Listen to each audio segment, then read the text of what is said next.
Oh yeah, what's going on there, people? Extra rounds here. What I got for you guys today is a Rock Island Armory 1911. One of the more lower end 1911s that you see on the market today, but that's alright. So we're just going to jump right into this. Bought this about a month ago, and up here in the Pacific Northwest, I got this for about $588 out the door. Again, that's up here. I don't know what the prices are elsewhere. They could be different. But I bought this brand new up here. Went through quite a bit of rounds with it, 200 to be exact. So we'll get to all this reliability and stuff like that in a minute. Comes with one mag, one of the loaders. It comes with these wood grips, this big ass box that is actually a pretty good box, you know, if you wanted to take it, I don't know, I guess just to the range and stuff like that. It's a good box, you know. It comes with the lock and all the paperwork and the DVD and stuff like that. But you see that all the time. It comes with basically all their stuff. So this is stuff that we are talking about right here. So the gun. Some features on it are Novak style sights. Not exactly Novak sights, but Novak style. When you first get them, they're all blacked out, kind of like that. But I threw some nail polish, white on the front, just give me something to look at, something to aim. I didn't see it at the gun shop, which I should have, but I didn't see it. The rear sight is not exactly fully straight. It's kind of canted to the left a little bit. So, I mean, not a big problem. I'll just, you know, undo that set screw and then take a polymer punch and hit it over a little bit. But yeah, kind of a downer, but not bad. Again, also with the sights, I've heard that these dovetails, or dove, whatever, are not like, you know, 1911 spec. They're kind of Rock Island Armory's own spec. That's just what I've heard. I don't know if it's true. But also this guy that I talked to at the range has this exact 1911, and he said when he was putting just dot sights in the back and a red fiber optic in the front wasn't bad. It went right in. But the back, it was also metal, just dot sights. What he had to do is the front right here was also kind of slanted, and he had to just file it a little bit just to get it go in, and then, you know, handle his business. But yeah, so watch out for that. I haven't tried it because, you know, I don't mind these sights. I'm not exactly going to be taking this in a battle anytime soon, but, you know, I'd rather get something else like a, you know, Glock or M&P or something like that. Something with more rounds. But anyways, Novak style sights, skeletonized hammer, skeletonized trigger, not exactly a matched trigger. We'll get to that in a minute. 1913 full rail, not the little one that is just right here on other 1911s. But it's not exactly spec, I would say. I got this weapons light here, and this is 1913 spec rail. I've used it on all my Glocks. I've used it on one of my M&Ps, so it fits, and it fits snug. But when I put it on here, put it all the way to the back. See that? I'm holding the gun completely still. It's just the light moving. It's not exactly snug, which, is it a problem? No. I just throw it on there at nighttime. You know, something to grab right when I get out of bed if I hear a bump in the night, just to get to my shotgun, because that's my main home defense, you know, deterrent. So, talked about sights, hammer, trigger, 1913 style thing, rail. Comes with a full-length guide rod. Is that really a problem? No. Is that really better? Probably not. The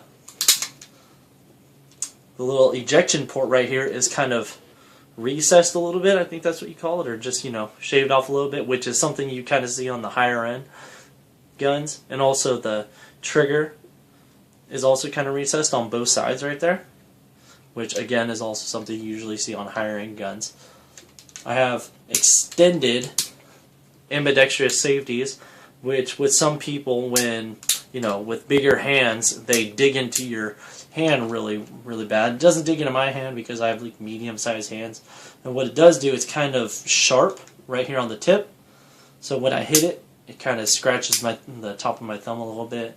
It's not too bad because it's not my main carry piece, but, you know, it could be bad. extended beaver tail, you know, so you don't get no hammer bite or anything like that. Has a flat mainspring housing. Pretty sure it's just polymer. Has a little bit of checkering, helps you with your grip a little bit. The grips that came on it, they're not bad, but after the first 100 rounds, which I shot 50, left, and then I came back another day and shot another 50, and by that time they were kind of slick, not really grippy. So I just took these off, went to Cabela's and got these Hogue OD green type grips. You know, they're in the basically like grip section of the, you know, Hogue and stuff. So they have black and they got OD green. I also have these grips, the wraparound Hogue grips, but they're a little bit too big for me, so I took those off. It's not bad, but you know, the front, just little serrations that go down the center, vertical serrations. Does it really help? No. Is it really bad? No. The magwell, it doesn't have an extended magwell, it just has a standard just magwell. It's a little bit beveled on this side and this side, but it's not beveled on the back or on the front. So fast mag changes. I've tried it and it's not too bad, but yeah, it does. You know, an actual magwell would benefit. What else? What else? What else? So back to the trigger. So the trigger is not bad, but then again, I am no 1911 expert. I will never, you know, claim to be. But if you look, I don't know if you can see it. And sorry for the wiggly camera. Okay, if you could see, there's nothing in there. Check it out. That little bit, there's a little bit of slack right there. See that? I'm not even pulling the trigger. Hammer's back. But then, when you pull the trigger, it's not bad. Cycle. Now this, it's a spongy reset. It really is. You let go, and it's just like very light, and it comes out. But it's just really spongy. So this is just a range gun for me, so it's not really a problem. But I don't know. I guess to some people who are looking for like a very good gun, then it could be a problem. But really, if you're buying a Rock Island Armory and expecting an extremely good gun, then quite honestly, I think you came to the wrong place. So the gun is not bad.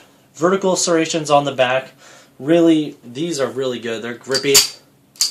You can really get them. So those are real good. So the mag loader is fine. Works. It's not like, you know, it's going to be the best mag loader in the world. Comes with one magazine. Now, 200 rounds have gone through this gun with this magazine and these 3 Chip McCormick Power Mags. I had 4 malfunctions in the last 50 rounds. The first 150, no problems whatsoever.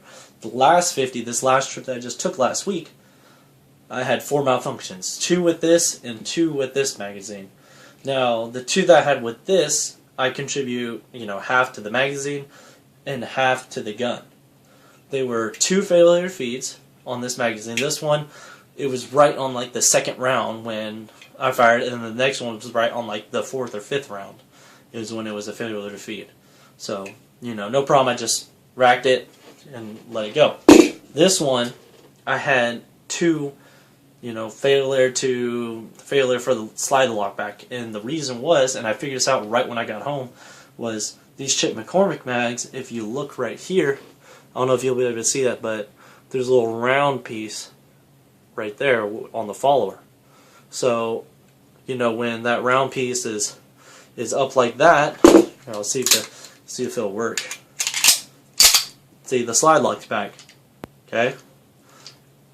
Now, this same exact magazine, check this out. Same exact one. But I push it back a little bit to where the follower is too far back and that little round piece is gone. It's actually underneath this lip. Check this out. Same magazine. See that? It doesn't lock back, and it will not lock back for the love of God. Maybe if you tap, rack. Nope, see? Tap, rack. See? Nothing. Now if I take it out, and I think if I put it back in, it will do it. Yeah, see? So, the only problem that is I don't like my guns slamming on an empty chamber. I just don't like it. I mean, a lot of people don't like it, but me especially. And actually, I tested it on these other two Chip McCormick mags, and it actually does the same thing. So see, let me see if I can set it up here. So we set that one up. These two, I have not had the problem. These two right here, I have not had the problem. I've only been on this one, but I checked these two, and I can make it happen on these ones too. See that?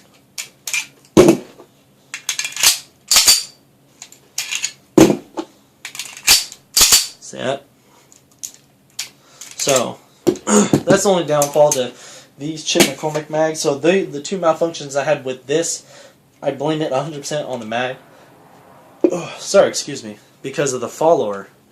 Is that a problem? Yeah, kind of. If you don't like your gun slamming on an open chamber, or an empty chamber, I do not like that at all. So I might try to save up and get some Wilson Combat mags, because they're like $40 a piece, which, you know, for good mags, it's, you know, just a small price to pay, but, you know, $40 is $40. I am not the richest person in the world, so, you know, get that in your head. So we talked about the features, we talked about the wood grips. Oh, I forgot. So, if you want a holster for this gun, it's going to be kind of hard to find one. I looked around, I looked at several of them, like Uncle Mike's, like Kydex holsters and all that stuff. So this having a full rail, it's kind of hard to find them. Pretty much any leather holster, I think, will work. Any leather holster that is, you know, 1911 standard or with rail will work, I'm pretty sure. But me, I like Blackhawk. Ooh, Blackhawk. So Blackhawk Serpas, and I had to do a little bit of modification to the actual holster, so don't condemn me or anything like that. So what I had to do was, I had to cut it.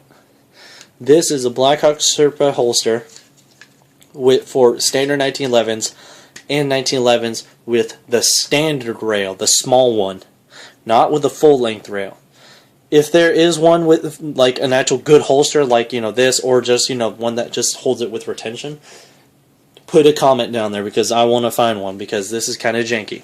What happens is that this holster, this is where the rail portion stops, and then this actually comes down and connects. So it does not leave any room for this last half bit of the rail. So I went ahead and cut that out with a Dremel, and see, it fits. As you can see, that last bit is holding out. So it's not too bad. It's still a little snug. Yeah, it's still a little snug. So what I had to do was, I had to cut that piece, and also I had to loosen up the retention screw a little bit. Is that a problem? Not really. Does it look stupid? Of course. I mean, I'm serious. You do not know how many weird looks I've gotten with this on the range. I mean, some people kind of think it looks cool, but other people are like, dude, what happened to your holster? I'm all like, dude, mind your own business. I suck. So anyways, if somebody knows of a holster that will fit this whole rail, tell me. It will be literally greatly appreciated. So, we've covered the gun, covered the mags. This mag is fine. I don't know if it's still in its break-in period, because like I said, I only have 200 rounds through this gun. I bought a load of ammo today, and I'm going to be testing Winchester White Box, 230 grain, and lo and behold, the Tula ammo, 230 grain. I'm going to see if I get light primer strikes out of this, or if it will, you know, work fine. I'll give you an update on that. The Compensator. So, my friend had this Compensator. It's just, you know, standard, you know, 45 Compensator for the 1911. It's not bad. It looks pretty cool on the gun, but usability, it doesn't really work that well. So we were at my friend's ranch not very long ago. It was when I shot the last 50 rounds we were on his ranch. And I did not feel any recoil, like, you know, difference with this or with the standard. I shot 25 rounds with this and 25 rounds with, you know, the Compensator on. And there was literally no difference. I mean, this made it kind of front heavy, but not really. I mean, this does have some weight to it, but it really didn't, you know, do all that much for me. So when it comes to the Punisher Compensator, cool ability, it's pretty cool. So if you got, like, you know, what Nothing Fancy says, a second kind of cool for it, hey, you know, all power to you, because when you throw this on, little weapons light, and you throw this on, it looks pretty cool. I don't know if you can see it just a little bit. It looks pretty cool when you have all that on. And then if you have like an extended magazine, that looks pretty cool too. Oh, I forgot to show you. It does have a polished feed ramp. It came with it. I'm sorry you cannot really see that all that well, but it's polished down up in there. And it's polished pretty deep. It's not polished like just right here on the frame. It's polished pretty deep in there, so it kind of aids in reliability if you get good mags. But oh, also the grips. So yeah, these are Hogue standard grips that you see at like Cabela's or something like that. They come in black and they come in this OD green. The only problem with the grips is that the Safeties, if you could see right about in there, the Safeties kind of ripped up my grips a little bit when I push them down. Only on this side, not this side. This side it's fine. See, they're totally fine. But over here, yeah, it totally ripped up the grip all right there. It did the same thing with these Hogue ones too. I don't know if you can see that right there. It ripped it up a little bit. Is that a problem? No, not really, because I don't really care. If it's just that little bit, then it doesn't really matter to me. You know, if it's totally tearing apart my whole grip, then I'm going to be pissed. But, yeah, so watch your grips. If you're just going to get the Hogue standard ones, these little rubber ones, these are great. They work pretty good. Or if, you know, if you have big, you know, Hulk hands, you could get these. Or, you know, just say, hey, you want these, and I'll send these to you. I don't really mind. This too, I might just give this to a friend or something, this Compensator, because the cool ability, it's pretty cool. When you put it on there, it looks pretty cool, but it doesn't really help. These are, I'm just going to keep these just for, you know, to have like the stock stuff and stuff like that, you know, but all in all, I'd probably give the, and like I said, I'm not a 1911 expert, but 200 rounds, and I'm about to put 300 more through it. I went to Walmart and bought a shitload of ammo, you know, just for shooting, not for like competition or nothing like that.